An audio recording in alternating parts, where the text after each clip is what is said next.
क्या लोकी सच में God of stories बन गया है? क्या वो सच में टोनी या फिर रीड से ज्यादा स्मार्ट कैरेक्टर बन चुका है एमसीयू के अंदर? एंड वो असल में टाइमलाइन को पकड़ के कर क्या रहा था? इन सारे सवालों के जवाब आपको इस वीडियो में मिल जाएंगे, प्लस आपके द्वारा पूछे गए सवालों पर भी हम बात करेंगे। तो शुरू करते हैं सबसे पहले कई लोगों के भ्रम को तोड़ते हुए कि इस लोकी को जिसको हम लोगों ने यहाँ पर देखा था ये गॉड ऑफ स्टोरीज बन चुका है, जो कि आप बिल्कुल भी गलत हो।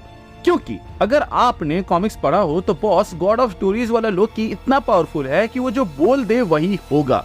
मतलब कि अगर वो यहाँ खड़ा हो कि ये बोल देता कि टेम्पोरल लूम इनफाइनाइट ब्रांचेस को पावर दे सकता है या फिर होल्ड कर सकता है, तो वो वहां पे होल्ड करने लगता। बट ऐसा हमें देखने को नहीं मिला। ये यहाँ पर खुद जाके टाइमलाइंस में जान फूंक रहा था। प्लस इस लोकी को, मतलब कि हमारे लोकी को अपना काम निकलवाने के लिए टाइमलाइन में हेर फेर करना होगा, जो कि वो नहीं करेगा। क्योंकि अगर उसने ऐसा कर दिया तो उसमें और ही हू रिमेन्स में कोई अंतर नहीं रहेगा। इसको आप ऐसे समझो कि एमसीयू वाला लोकी जो टाइमलाइंस को पकड़े हुए कुर्सी में बैठा था, अगर वो कॉमिक वाले गॉड ऑफ स्टोरीज लोकी से भिड़ गया तो वहां पर अगर ये कॉमिक वाला गॉड ऑफ स्टोरीज बोल दिया कि तुम्हारी कहानी इंटरेस्टिंग है, बट क्या होगी तुम्हारे पास टाइम स्लिपिंग की पावर ना हो, तुम तो टीवी के साथ ही मारे जाओगे। इतना छोड़ो, अगर वो ये बोल दे कि तुम एग्जिस्ट ही नहीं करते, तो ये जो हमारा लोकी कुर्सी में बैठा हुआ है ना, ये एग्जिस्ट ही नहीं करेगा। मतलब कि गॉड ऑफ स्टोरीज को सिर्फ बोलने की देरी है, एंड अगर वो बोल दिया तो काम खत्म। वहीं अगर हम बात करें हमारे लोकी की, जिसको हमें लोकी सीजन 2 के एपिसोड 6 में दिखाया गया है, वो ऐसा नहीं कर सकता। लेकिन हाँ, वो इस गॉड ऑफ स्टोरीज को टक्कर दे सकता है, और ऐसा करने के लिए उसको उस टाइमलाइन को खोजना पड़ेगा जिससे ये God of story Loki belong करता है। और जब ये गॉड ऑफ स्टोरी वाले लोकी को पावर अप मिल रहा होता है, उससे पहले वो उसको मार दे या साइड कर दे या कुछ ऐसे चेंजेस कर दे जिससे उससे वो पावर ना मिले, तब यहाँ पे हमारा लोकी डोमिनेट करेगा। अब आप यहाँ पे बोल सकते हैं कि दोनों की पावर तो ऑलमोस्ट एक जैसे हैं। जहाँ पर हमारा लोकी सारी कहानी को देख रहा है तो उसमें हेर फेर कर सकता है, और गॉड ऑफ स्टोरीज बोलने पे हेर फेर कर सकता है। लेकिन ऐसा नहीं है। अगर आप देखो तो हमारा लोकी वनरेबल है, जबकि गॉड ऑफ स्टोरीज वाला नहीं है। इसके अलावा हमारा लोकी गद्दी में इसलिए बैठा है ताकि वो टाइमलाइंस को कैंग से बचा सके एंड सबको फ्री विल दे सके। एंड फ्री विल देने का मतलब है कि वो किसी भी इवेंट में इंटरफेयर नहीं करेगा, बस ऑब्जर्व करेगा और उस टाइमलाइन को मेंटेन करने के लिए या फिर प्रिजर्व करने के लिए जो पावर लगेगा वो देगा। तो अब आपका सवाल होगा कि अगर लोकी गॉड ऑफ स्टोरीज नहीं बना तो फिर वो क्या बना? तो बॉस, इसका जवाब है कि लोकी अब लोकी प्राइम बना है, the best Loki in the whole multiverse, जिसने अपने कर्स को तोड़ा है। मतलब कि पूरे मल्टीवर्स में लोकी डेस्टाइन्ड है कि वो हारेगा, एंड उसके हारने से एवेंजर्स बनेंगे या फिर ही हू रिमेन्स जैसे कैरेक्टर्स चमकेंगे। ऑफ कोर्स मल्टीवर्स में और भी कई सारे लोकी हैं जिन्होंने अच्छा काम किया, जैसे कि मेन अर्थ का लोकी जो थैनोस के हाथों मारा गया था अपने भाई को बचाते हुए।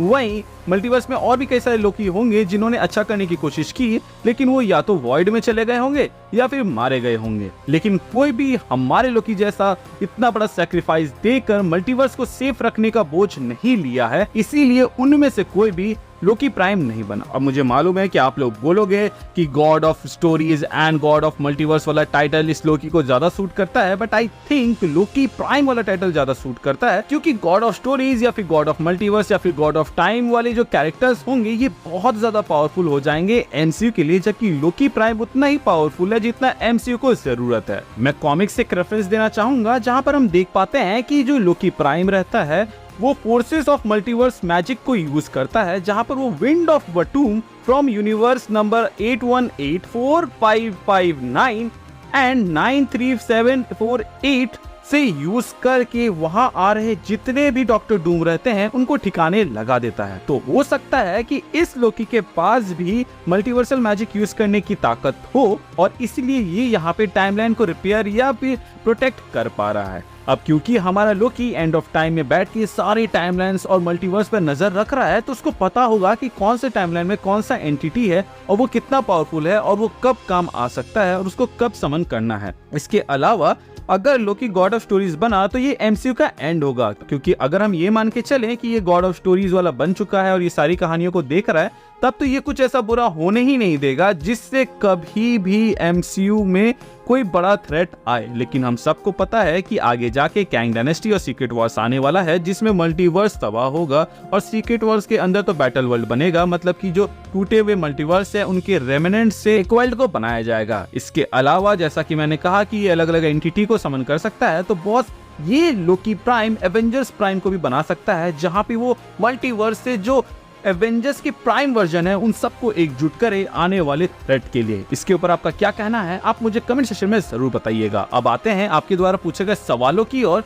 जहां पर पहले तो मैं शॉर्ट आउट देना चाहूंगा लोकी हू रिमेन्स का, जिन्होंने सुपर थैंक्स के जरिए ये सवाल पूछा है कि अगर ही हू रिमेन्स सब जानता था तो उसने लोकी को रोका क्यों नहीं और उसने क्यों लोकी को रूल करने दिया। तो बॉस देखा जाए तो ही हू रिमेन्स बोर हो चुका था और वो अपनी गद्दी का रिप्लेसमेंट ढूंढ रहा था, इसीलिए तो उसने लोकी एंड सिल्वी को चुना था। इवन सीजन 2 के एपिसोड 6 के एक पॉइंट पे ही हू रिमेन्स बोलता भी है कि मैं तुम्हें जो ऑफर कर रहा हूँ वो मर्सी है, जिस पर लोकी कहता है कि मुझ पे ये मर्सी कर रहे हो या खुद पे कर रहे हो। बेसिकली यहाँ पे ही हू रिमेन्स ब्रेन गेम खेल रहा था लोकी के साथ, लेकिन लोकी उसका दाव उसी पे दे देता है और वो उसकी इन बिटवीन लाइन को समझ के पढ़ लेता है और उसके बाद ही रिमेन्स कहता है ठीक है जैसा तुमको सही लगे तुम करो, क्योंकि मैं जानता हूँ कि हर बार तुम हारोगे क्योंकि यही तुम्हारी नियति रही है।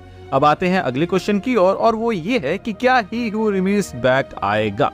तो बॉस वो डेफिनेटली बैक आएगा क्योंकि ही हू रिमेन्स 31st सेंचुरी से बिलोंग करता था और जो विक्टर टाइमली हम लोग को दिखाया गया था वो 19th सेंचुरी से बिलोंग करता था। भले ही यहाँ पे विक्टर टाइमली को बुक नहीं मिला तो बॉस यहाँ पे विक्टर टाइमली नहीं बनने वाला, लेकिन ये जो ही हू रिमेन्स था जो कि शायद तक कैंग द कॉन्करर बनेगा या जो भी वो अपना वेरिएंट बनेगा वो अपने टाइमलाइन में तो भी सेफ है, लेकिन अब ये लोकी के हाथ में है कि वो उसको किस हद तक बढ़ने देगा। इसके अलावा आपका सवाल ये था कि क्या लोकी कंट्रोल कर रहा है मल्टीवर्स को या फिर सेक्रेट टाइमलाइन को या फिर मल्टीपल ब्रांचेस को। तो बॉस देखा जाए तो यहाँ पर लोकी किसी को भी कंट्रोल नहीं कर रहा है, वो बस उसको ऑब्जर्व कर रहा है और उसको सेफ रखने की कोशिश कर रहा है, जो कि बेसिकली टेम्पोरल लूम पहले सिर्फ सेक्रेट टाइमलाइन के लिए करता था, बट यहाँ पर लोकी ये सारे टाइमलाइंस के लिए कर रहा है। अब आते हैं आपके आखिरी सवाल की ओर और वो ये है कि क्या लोकी हर जगह टाइम स्लिप कर सकता है। तो बॉस ऐसा नहीं है, एटलीस्ट अभी तक तो हम लोगों को ये नहीं दिखाया गया। लोकी सिर्फ उसी मोमेंट या फिर उसी जगह पे टाइम स्लिप कर सकता है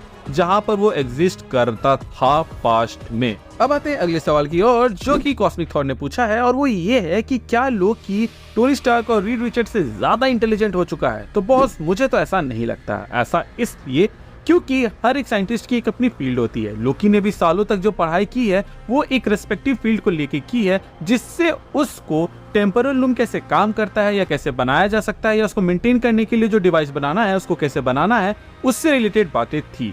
वहीं अगर हम बात करें टीवी में यूज हो रहे गैजेट्स की तो उसकी कहीं ना कहीं इन्फ्लुएंस हमें टोनी स्टार्क और रीड रिचर्ड से देखने को मिलता है। बेसिकली एमसीयू के अंदर टाइम ट्रेवल इन्वेंट करने वाला टोनी स्टार्क ही था, मतलब कि वो पहला इंसान था। तो आप कह सकते हो कि उसकी टेक कहीं ना कहीं इससे इंस्पायर्ड या फिर कुछ ना कुछ बेसिक्स तो लेते ही हैं।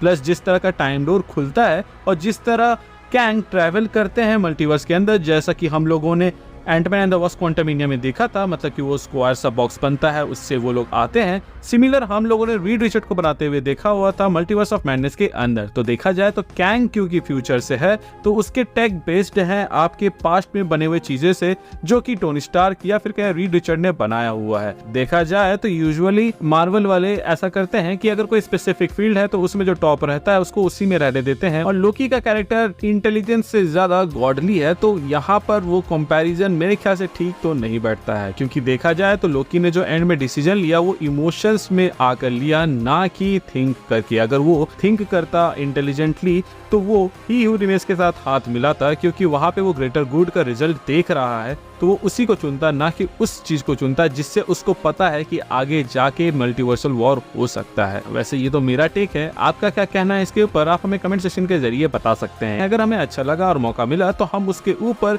वीडियो बना देंगे हमारे कमेंट से क्वेश्चन वाले वीडियो के अंदर। सो गाइज आई होप आपको आज का हमारा ये वीडियो अच्छा लगा हो। अगर ऐसा है तो चैनल को सब्सक्राइब कर दीजिएगा, एंड पुराने हैं तो प्लीज चेक कि अपने बेल आइकन दबाया है या नहीं।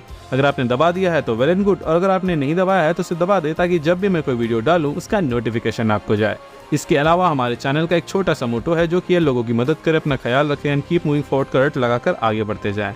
Thank you for watching this video, stay tuned.